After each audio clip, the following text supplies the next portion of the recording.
everybody, here we are again, back in my workshop. We're bringing the skills centre to your home. So my name's Colwin Way. We've got Charlie behind the camera. Charlie's been here since day one.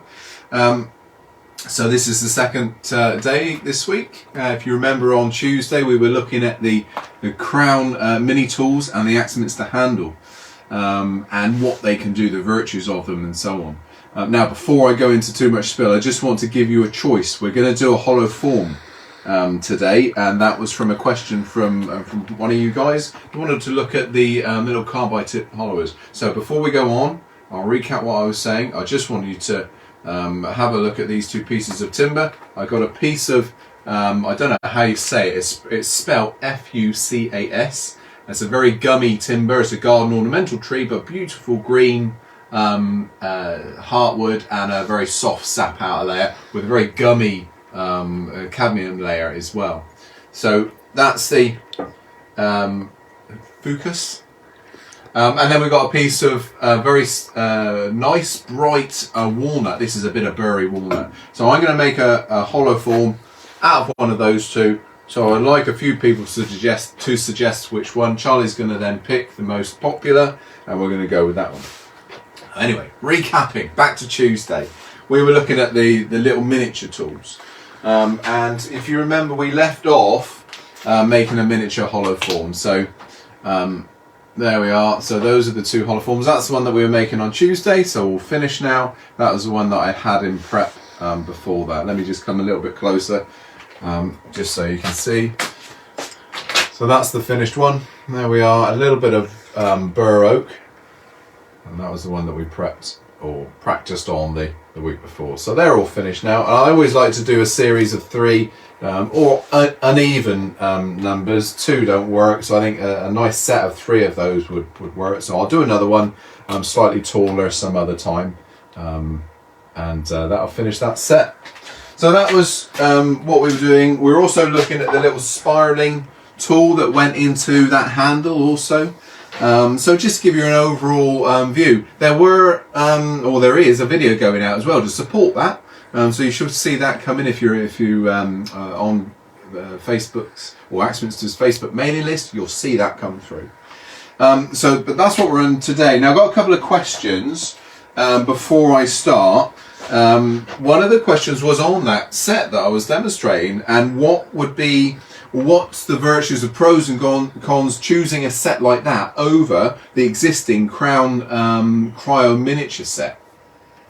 Well, to be quite honest with you, in terms of steel and in terms of how they work, they're exactly the same. The difference is one, the miniature set, the Cryo set already, is fixed handles. So you get, I think it's a set of 5, I believe, but you've got a couple of gouges in there. There's a few things that you don't have that you can get with the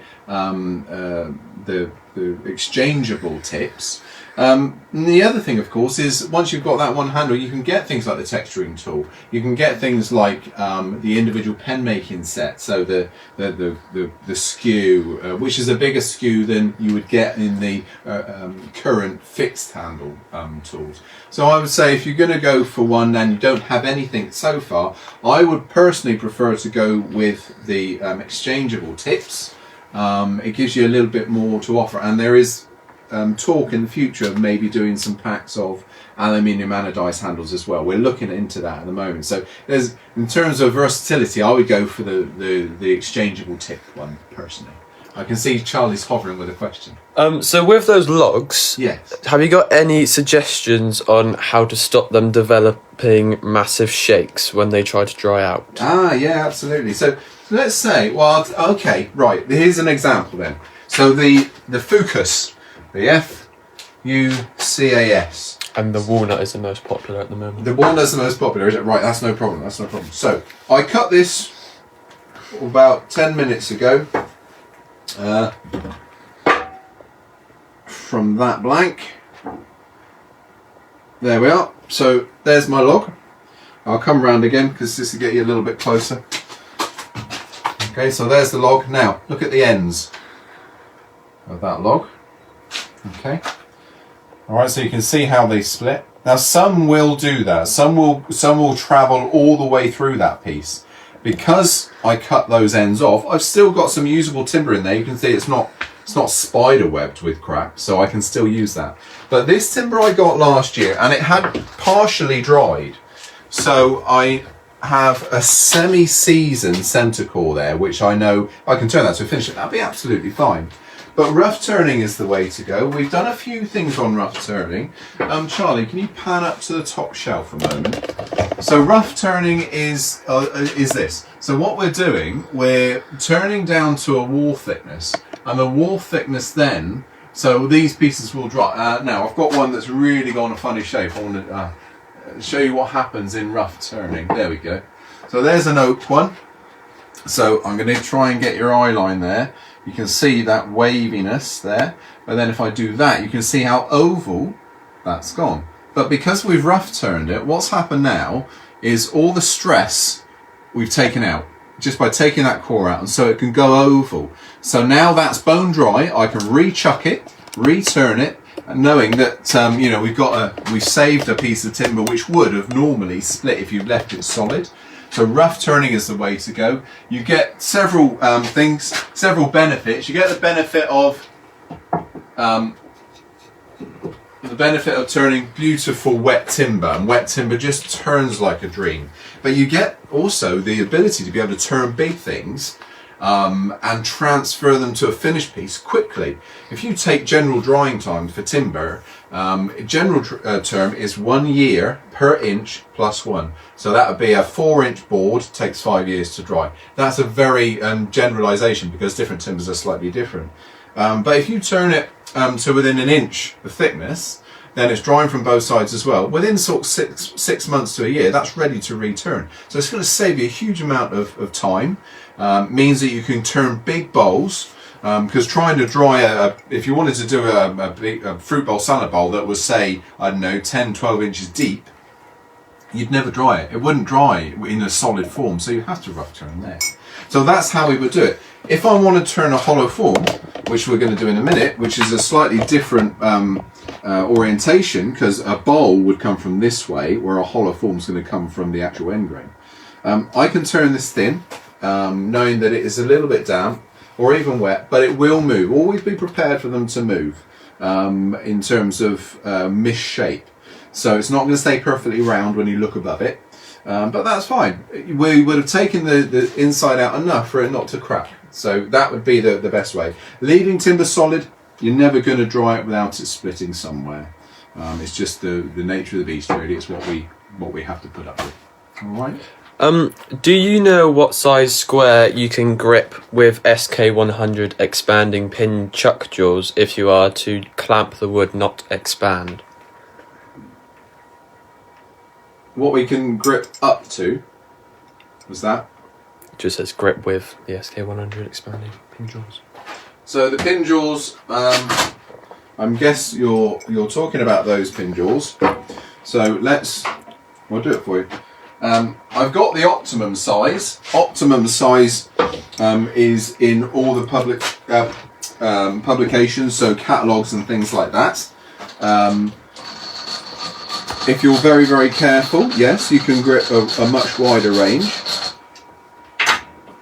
But let's just have a quick check. So it's quite an easy one to check. It's simply because it's where all 4 jaws will bite. Remember, when you're doing that though, your last jaw in is only gripping on 1 tooth. So you must be really, really aware of that, really careful. Don't go and try and grip something really tightly or something really big on 1 tooth of the mounting jaw, because it won't grip, it won't be strong. So you need to make sure you've got a good amount of grip before you start holding big things. Let me just check this for you. So I'm just going to put all of them in. Shall I come closer? Yeah, come in a bit closer, Charlie.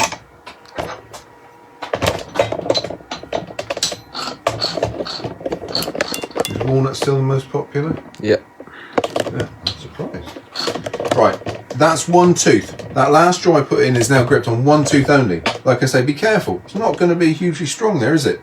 If you wind it a couple of turns so you get a couple of teeth gripping, absolutely fine. That's better. But let's have a measure there. So I've got to put the glasses on for this. So internally there, if you want to grab a dowel, 35 millimeters. Okay. optimum size of any jaw is where you are at perfect circle, and in any jaw that means a 6mm gap here. So optimum size, now there's a huge amount of strength there now, optimum size for those is 12mm. So you've got a good mixture of sizes. Now I know, because I hold drill bits and everything in these, we're down to about 3mm, so 3mm right up to 35 of grip in that one. Like I said, just be aware when you start getting, the bigger you go, the less teeth are going to be supported from the scroll. You mustn't hold big pieces at that point. It's just simply not strong enough to do that. But there, a huge range. So that was, I'm hoping those were the jaws you were talking about. That's your pin jaws. These are intention for these are 25mm pin jaws, which basically means you drill a 25mm hole in a natural edge, and then you put that in and expand out into that hole. That's why the grip is on the outside. That's their origin. We have used them for pen jaws before we've actually developed a set of pen jaws, which we have now, of course. But a really useful set of jaws, though. That's the reason that they are one of the jaws in my bank of jaws here. Okay, I don't have all of the jaws available. I have the ones I use the most. So you'll see a lot of wooden jaw plates. C jaws, obviously. Several sets of grippers. There's C pluses down there. And in the chucks already, I've got a big set of grippers here, engineering jaws, which I use all the time, and some Dove H's. We're going to use the H's today. These are a gripper jaw, medium size gripper jaw we're going to use. Alright, so hope that's answered that one. Now before we start turning, I'm just going to do one more question. Looks like the walnut, doesn't it? Yeah. Finn? Charlie?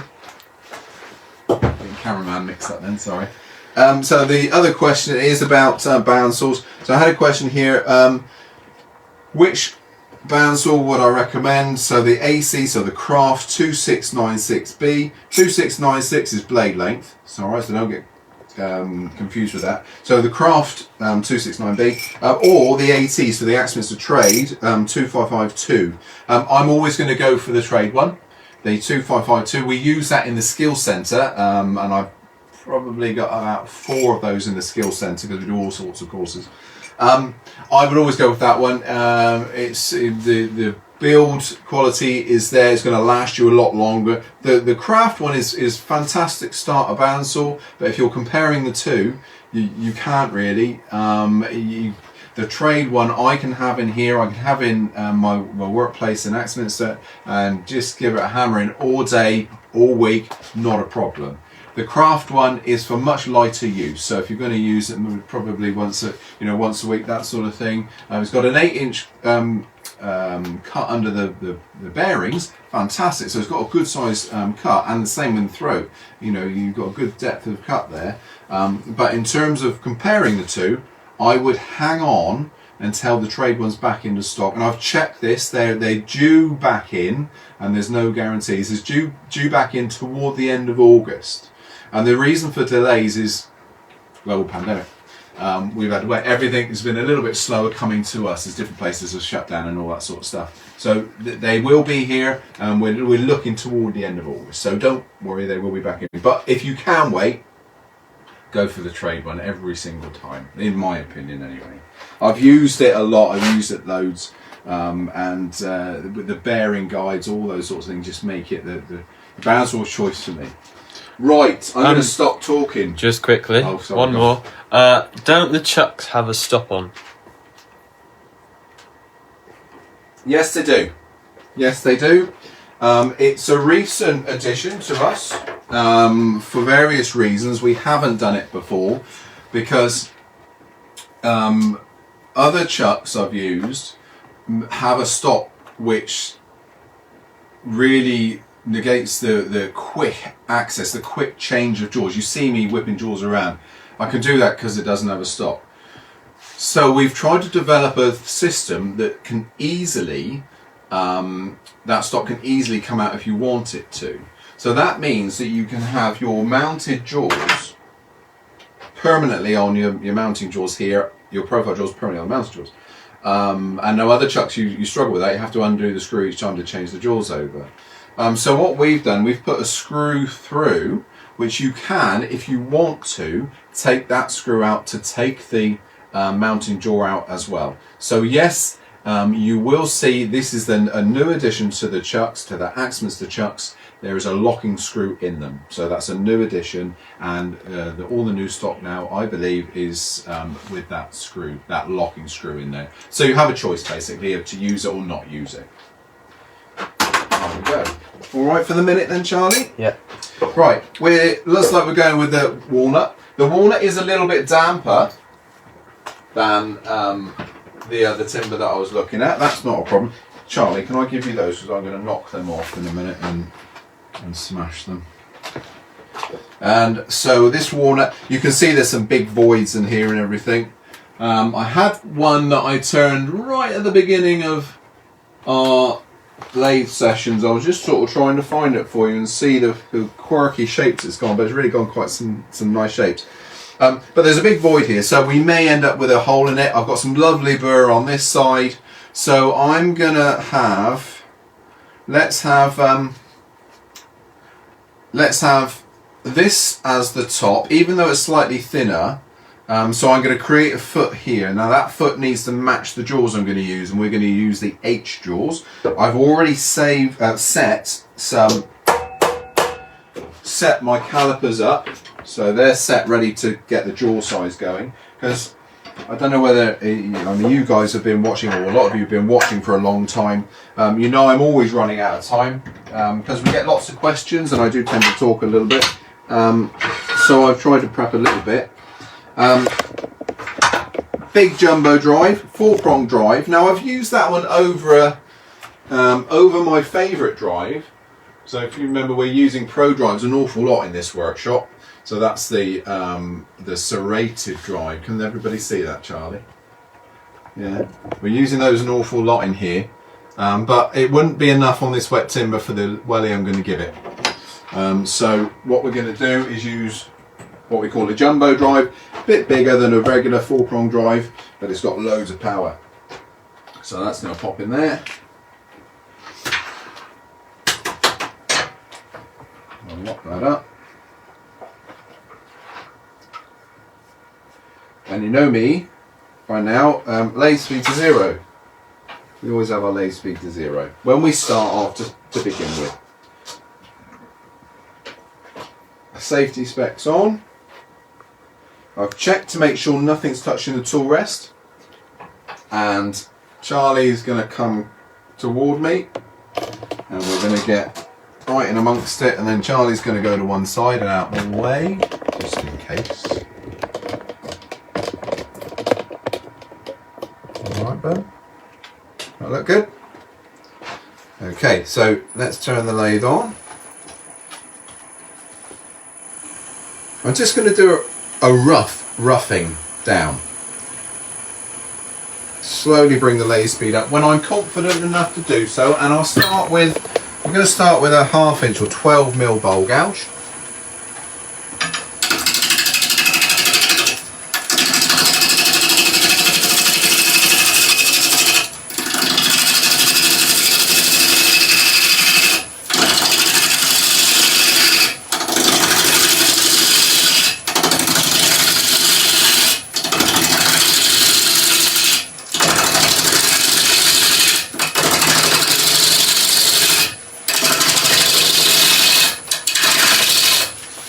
There we are, just a quick roughing down. We're going to run a little bit closer, and I think I can now get the lathe speed up, but tighten up the tailstock just to make sure.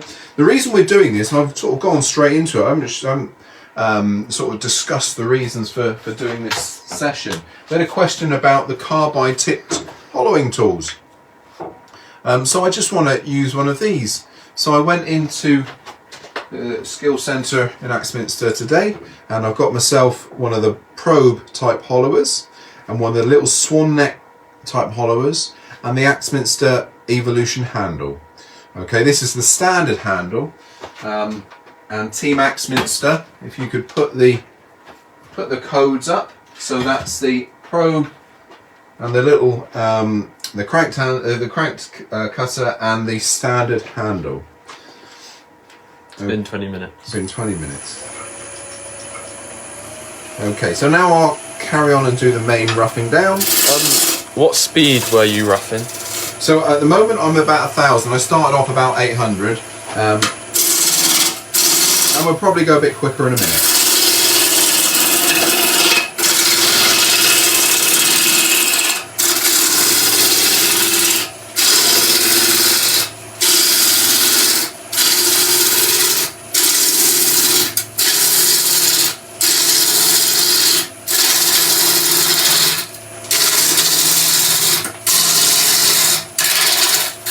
This isn't going to be a big hollow form.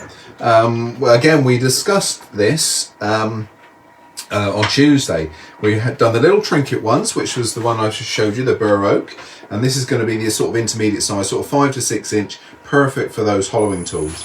So now I'm going to start thinking about that little foot. So we'll just clean up the underside first. Just make that nice and true. Now the foot.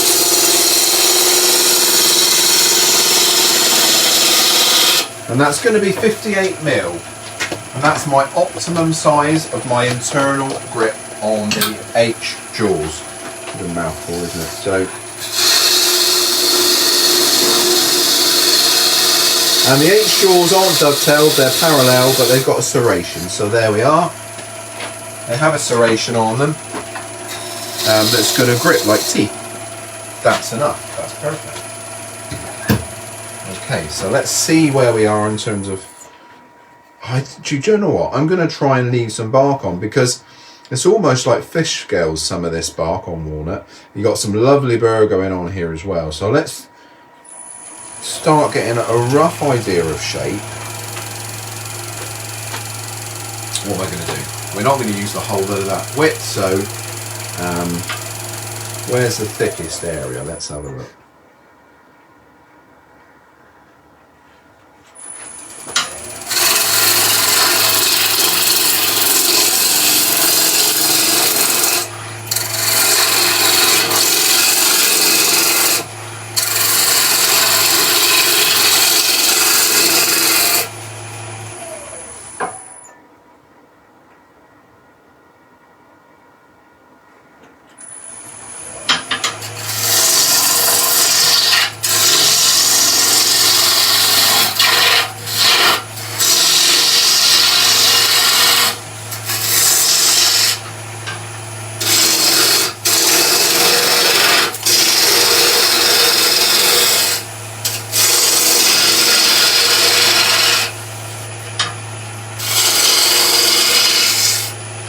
Leave it roughed like that for a minute,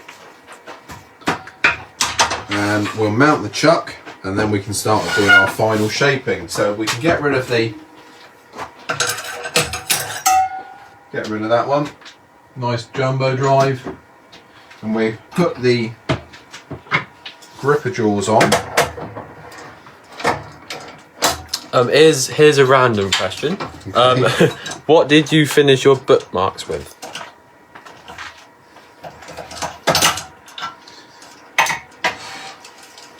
Do you know where the finished one is upstairs? Is it good? I'll get that one in a second. Charlie's just going to go and get one of the finished bookmarks. Finishing oil was the thing.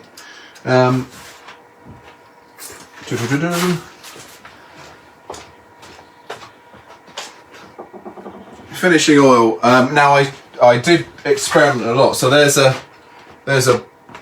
box of finished bookmarks, or sanded bookmarks. We've got to use finishing oil on those.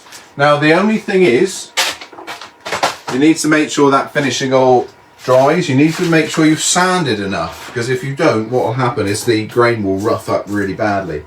So finishing oil, let it dry 24 hours and give it a buff. Then it's nice and resistant to fingers, so it won't, the uric acid in your fingers won't affect it. And also the finishing oil won't leach into paper on books and things like that. So you've got to let it dry properly. Don't overload it. When you put it on, make sure you wipe off all the excess. Really, really important part of the process, that. Okay, so I'm going to move on from my 1/2 inch gouge. We're going to drop down to a 3/8 or 10mm. I'm just I've stopped the machine, I've took the speed down to 0 and now back up again because we've added a chuck. We don't want any surprises, so I want to make sure everything's good. There we are. There we are. It's one of the finished bookmarks. All ready for photos. So there we go. Finished bookmark. You can see we've added a little tassel just to make it a little bit different. And just a few different size holes just to make it stand out from just a plain bit of wood. Alright, so there we go. There are the bookmarks. Bit of finishing oil. Perfect for this sort of thing.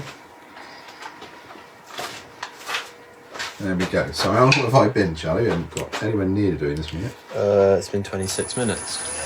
Right, let's get a shape. What shape are we going to go for? Let's go for like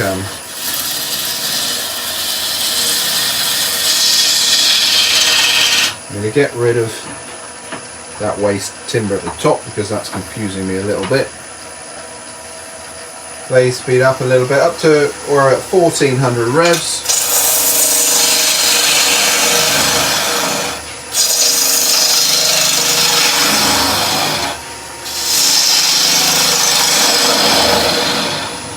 Like I said, I'm not going to use the whole length of this, so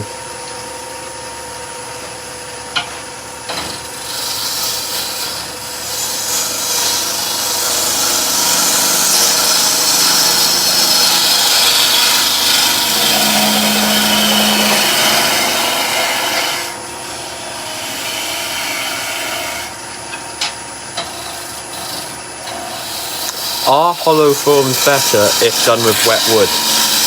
they're certainly a lot easier if done with wet wood. You can get away with a hollow form with wet wood, yes, because you're going to make it fairly thin on the inside.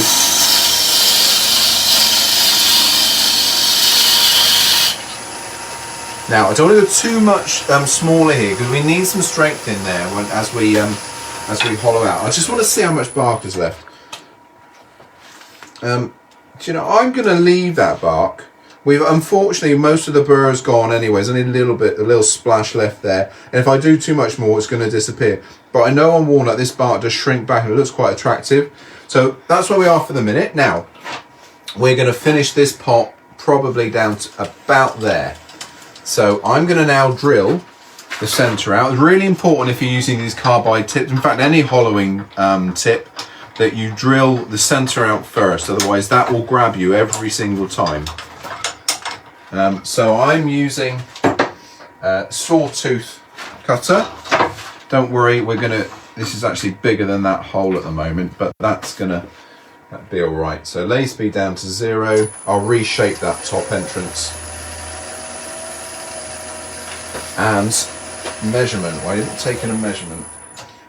Let's take a measurement first, otherwise I'll go through the bottom. So I'm going to go to, oh that's just handy, that line there. Look.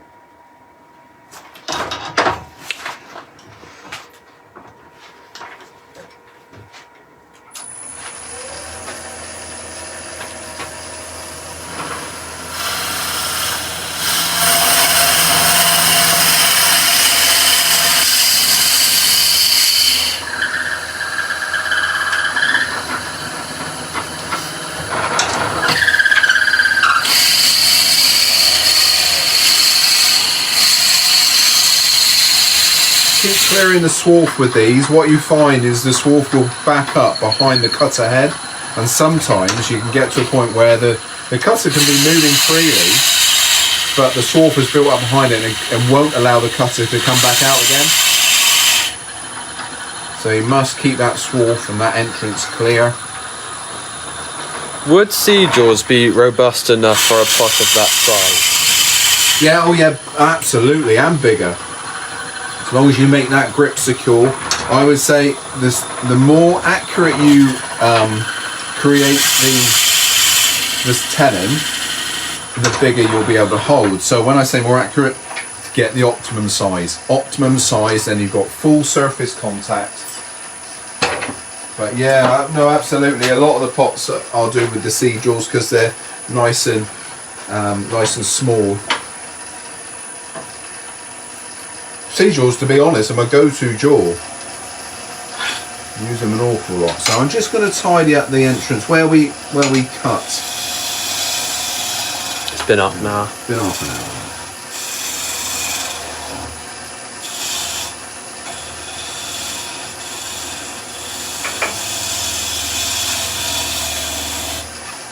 We'll stop there. Right, so Charlie, just pan back a little bit, will you? So we're going to hollow out now. I have options. I've got this lovely lathe. I've got options now to hollow out. Think about hollowing out. If I was to do it here, I've got the big bed that's in the way. The handle's going to have to be over here. My back starts to bend and starts to create.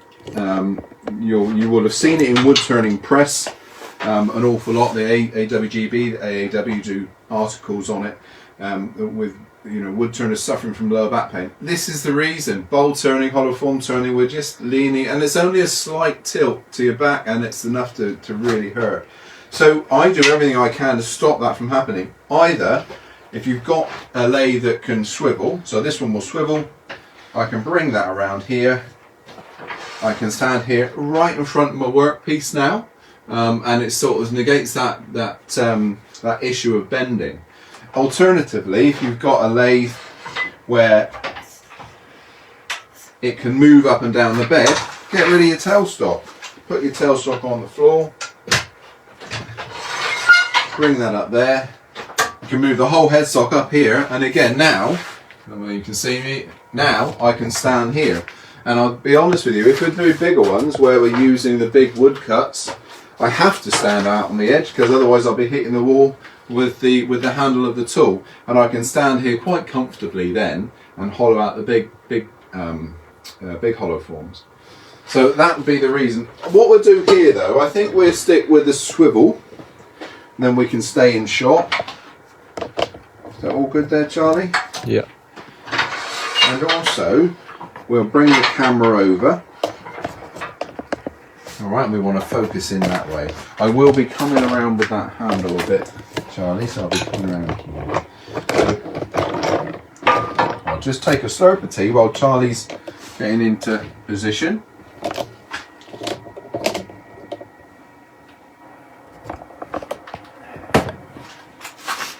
That's perfect, mate. Yeah, it might come around a little bit more, but let me do that. I'll swivel round to you. That's the other thing, of course, when you're demonstrating, you've got to please people watching as well as your back. There we are. So we can now get right in there. We're going to hook around. Because this one's quite heavily undercut though, this can only go so far. Probe tools can only go so far. So you either have to go to a cranked tool. In this case, we're going to go to this little swan neck and now be able to get right in there. With the bigger versions, the bigger wood cuts and so on, then the same sort of issue, we would go away from the probe type to this type. The difference between these two, so this is the ones I use for bigger stuff, not so good on small openings because these create beautiful shavings that will clog up. So that's why I prefer the probe type on the smaller openings. But certainly for speed, then these will rip pieces, rip the centre of your hollow forms out. So, okay, let's start hollowing. And with a probe type tool, I tend to start with the tip slightly over. The further upright you bring it, the more aggressive it becomes. So let's just clean up that top surface first.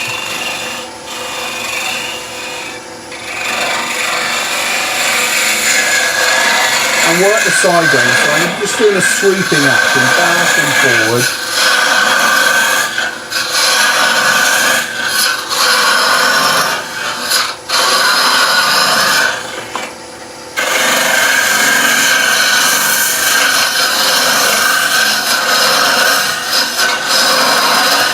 So what we're doing, each cut, as I go in, I'm clearing space and I'm dragging from the centre point back out. That way you're cutting side grain. The side grain likes to be cut. If you try and push down all the time, you have no idea when you're going to get to the bottom.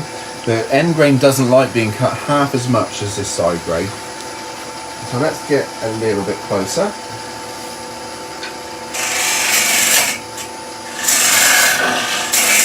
I'm already starting to struggle to get right in there now. and we're getting clogged up as well, so I'll show you. I'm going to take some of that waste out.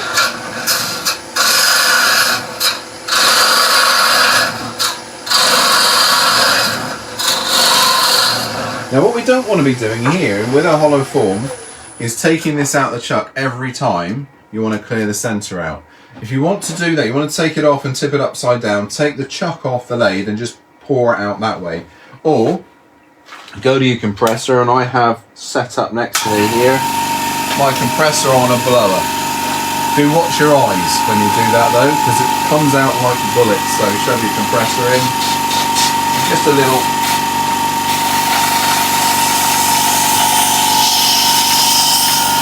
blow around. This is going to help clear every little bit out. We're going to keep the compressor on, let it fill up whilst we're doing this, because we're going to use it an awful lot. So you've mentioned before the sawtooth and knife to end grain versus face. Does the fish wave force a bit cope with both? It's still forcing a bit. It's still not chiseling the end grain. What we're doing in woodwork, we're always trying to work on side grain. End grain doesn't like being cut.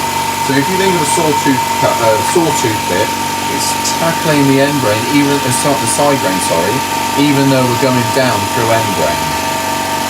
All right, Charlie? Yeah. All right.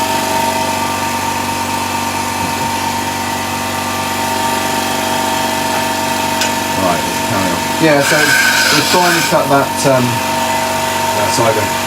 What's happening with a forcemeat bit? It's got a knife edge, so it's cutting the side grain to leave a clean hole. If you think about a chisel trying to cut side grain, it's not cutting anything, it's lifting the grain, so you're going to get a rougher finish. It'll work, but it'll be a coarser entry to that hole. And forcemeat bits on end grain just tend to burn a bit more, to be honest, because they're trying to cut end grain, you know. Is the cutter flat or slightly tilted?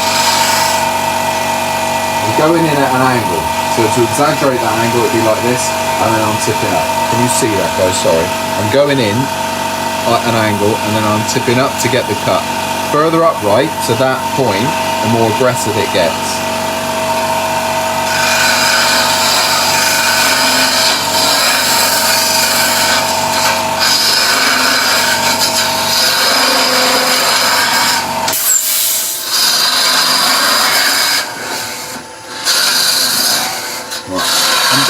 Point now where I'm going to start thinking about checking for thickness.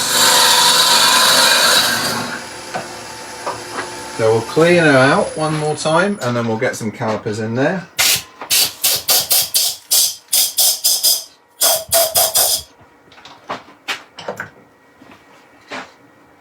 Well, we've still got a bit of thickness yet. No, I can keep going, actually. Don't be tempted to put your finger in there and check thickness with it running. You won't have fingers for long if you do that.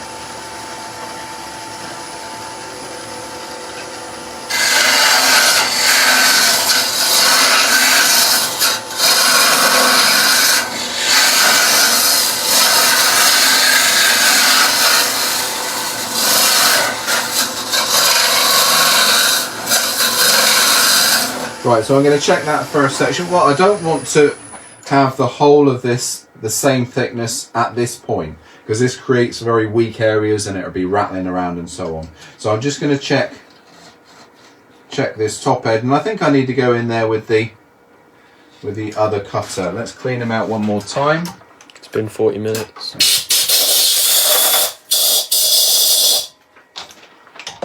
There we are. Yeah, let me just go in there with the other cutter. So what I'm going to do is just undo that. It's a collet based system. That one can come out. That one can go in. And we're up and running. We need to make sure that the tool rest is on this parallel bit here, not here. If you put it here, it'll just fall over. So it needs to be up here.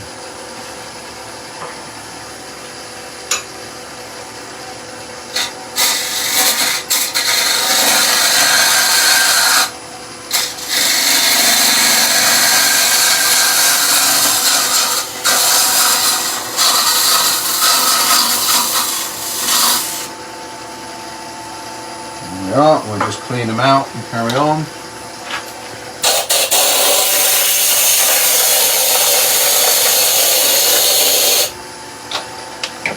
When using the Sorby Swan Neck tool, micro Swan Neck tool, is it correct to have it at an angle? So I'm going in, even though I'm on this flat, I'm going in there slightly, and then again I'm doing the same thing. Can you see that? Did everybody see that, Charlie? Going in at an angle and slowly bringing the handle up. Again, the more upright I bring it, the more aggressive it becomes. But I want to always start nice and gentle. So, you know, just by bringing it over, start the cut, start the contact, and then slowly bring it up. You'll feel the cut get bigger. So it's quite important. Don't go in all of a sudden, you know, parallel and then bang. You get a big catch.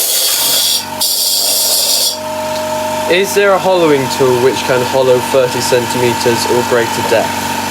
30 centimeters. Yeah, go for these guys. So Woodcut, the ProMaster. Okay, so this is the section that goes on the tool rest for those long pieces. Alright, so you can easily go in that far. And then we just add on handles for the bigger pieces.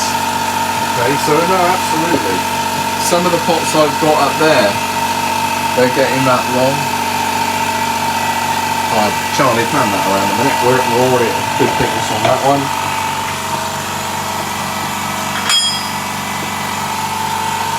Some of those are that thickness. Now, we're going to check the thickness. I know that I'm about right in there at the moment. Rather than using, though, a big double-ended caliper, let's go for one of our regular calipers. And all I'm going to do is set it. So if I set it to about 10mm, you can see how thick the inside is there. To that point, that's when it starts to thicken up a little bit. Is that visible, Charlie? Come right in close just to see that a minute. So there's the caliper reading. If I bring that out, you can see what it's set to. So there's not a huge amount of material there on the wall, and I want to keep that the same all the way up through. In fact, if we do this properly, we should be able to get a little bit of light coming through. And everybody, is that visible there, Charlie? We're getting a good wall thickness in there. Would a vacuum be better to clean it out with? Yeah, absolutely, it'd be good. I mean, it does the same thing. I suppose a vacuum, you don't have it flying all over the workshop, but yeah, absolutely, go for it. And what would be the deepest you'd feel able to go with the probe? With one of these? So these really sort of 6 inch size pots, they're what I'm happier with. And I would be really quite cautious with the cut on anything bigger. Keep that cutter over. I'm just blending back out now.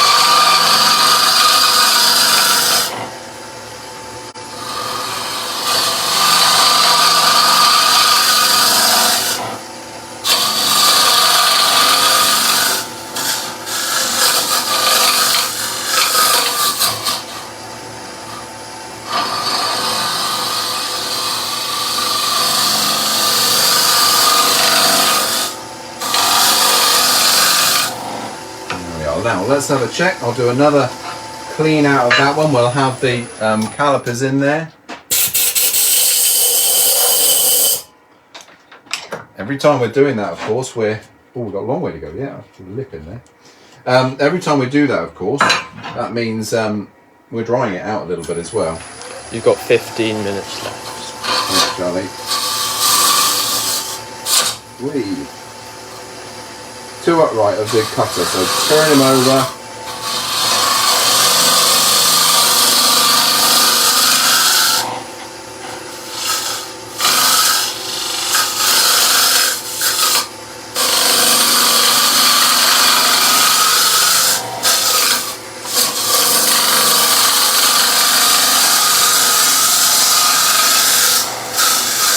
I think that's about it. Yeah, so I went in then a little bit too upright with the cutter on first contact, so you can see what happens. You get that horrible snap. That's better, much better. So that, again, let's get the calipers in. And they right down to that bottom now. It's getting a little bit thicker at the bottom, but that I'm pretty much happy with. You can see that good all the way down through. You can spend a bit of time now shear scraping the inside to get that just right if you want to, but I'm happy. And we should get, let's do a little light test again. You can start seeing that it's pretty uniform, the light's coming through all the way. So if we now look to finish it, I'll do a very brief bit of sanding, bearing in mind it is a little bit wet still. But that was that. How quick was that? You know, on those tutorials. Now, I'm not suggesting that you do go quickly, you do rush it, but if you needed to and had the skills, then absolutely, it was quite a quick way of hollowing out. If you've never done any hollowing, go for this sort of size, or even the trinket size that I done on Tuesday. It'll be much quicker, or your learning curve will be much quicker and less dangerous with these bigger than the bigger pots. So really quite important. Start small, work up. You'll still get the same practice. You'll still have lovely pieces, and also that you're going to sell them. If you get into selling stuff, you're going to sell them much quicker because they're affordable. They don't cost you a huge amount of money. Okay, so I'm just going to get myself a depth gauge. I used the depth gauge on Tuesday with the small one, but I just want to reconfirm my depth in there. That's where we said. So the actual bottom of the hollow form is there. I'm just going to finish the shaping off now with the outside.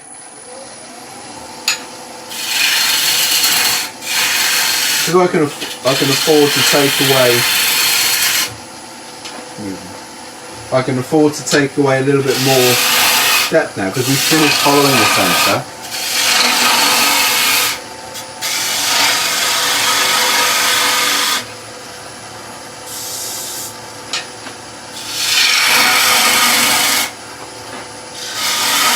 Bring the camera around again now, Charlie. We're going to look at this form.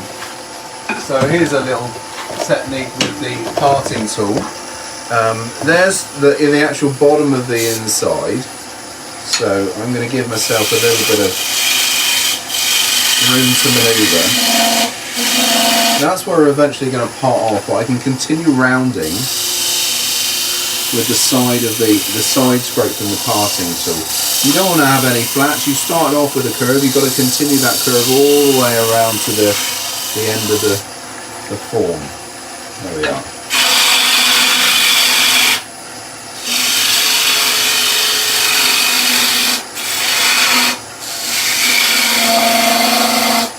Right, let's do a little bit of sanding on that one.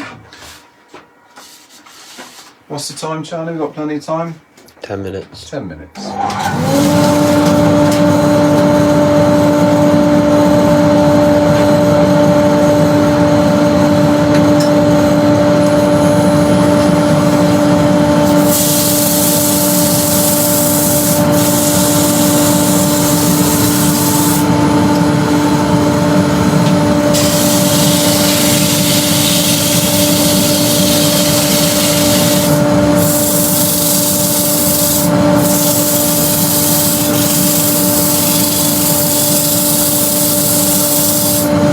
This is a 100 grit.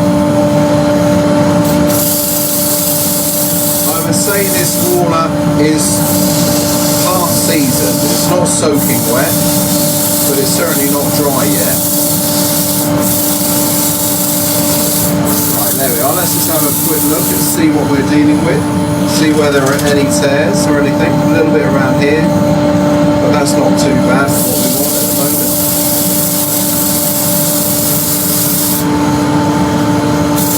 So 150 grit.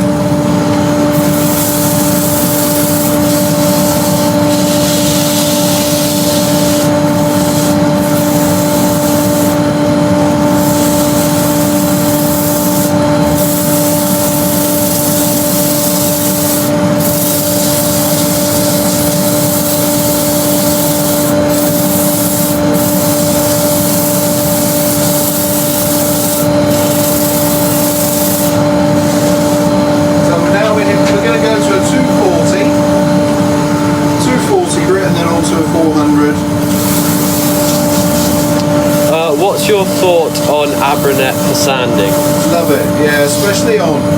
So say for instance you were trying to sand a very wet piece, Abranet, especially the perforated type, would be fantastic because it doesn't clog up like solid paper does.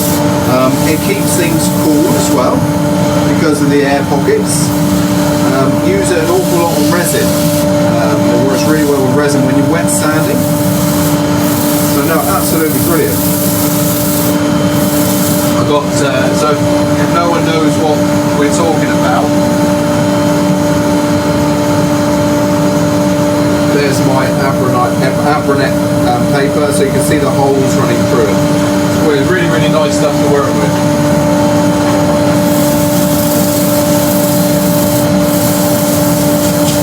There we are. I think we're almost there with this one. A little bit of 400.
I think we'll put a little bit of oil on that one. I'm not gonna rush this, guys. I'm gonna, again, you know what it's like, we always run out of time because of questions and all that sort of stuff. So what we'll do is we'll put some oil on. I'm gonna leave it in the chuck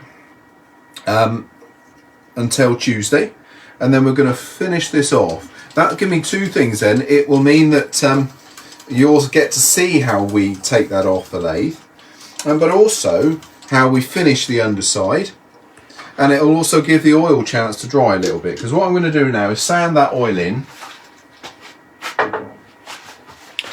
What make of sander are you using? So I've got two here. I use my Simon Hope sander. Okay, and that comes in two different sizes of pads. Well, I think four pads, but two sizes. So 75, 50, and 25. That one, and that one's a nice little short handle, a small handle. And then I use my Axminster ones. They're my sort of go-to ones, the ones I use all the time. But I'm using a mixture of those two all the time, just because of, you know, different uses. That one I've got the little 50mm setup on at the moment. So yeah, I like Simon's. It's a really nice ergonomic one. My Axminster one has so many different tips to it that it's really, really versatile as well. So why is your chuck so out of balance?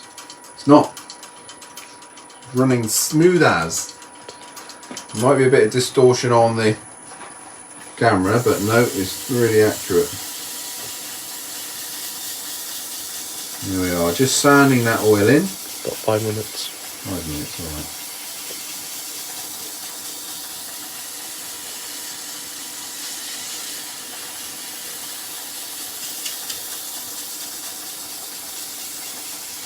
There we are. That's just raising the grain and sanding that grain back down again. So a little bit of, wipe off that excess just for the moment. Turn the lathe speed up a little bit.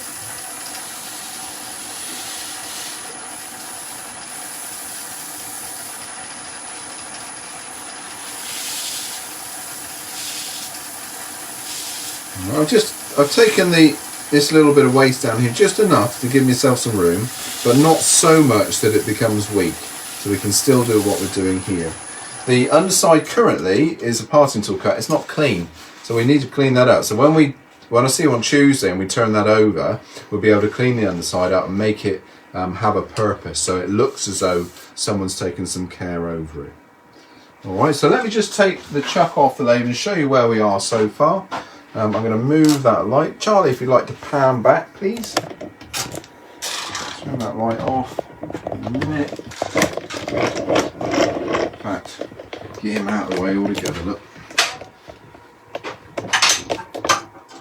It's always worth, when you've done something like this, just stopping the lathe, taking it off, standing it upright. Everything looks different once you've done that.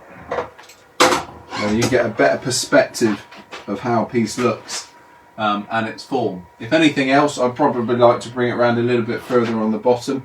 But Charlie, just have a nice look at that timber. That's a really pretty bit of wood. Yeah, we've lost a lot of the burr that was there, but we've also got a lot of water marking around here as well. They're really pretty. So we'll finish that on Tuesday, guys. Now, we're getting a little bit hungry for projects. So send in some suggestions. Write suggestions on the Facebook page of what you'd like to see done. And I'm not saying I can do everything, but we'll certainly give it a go.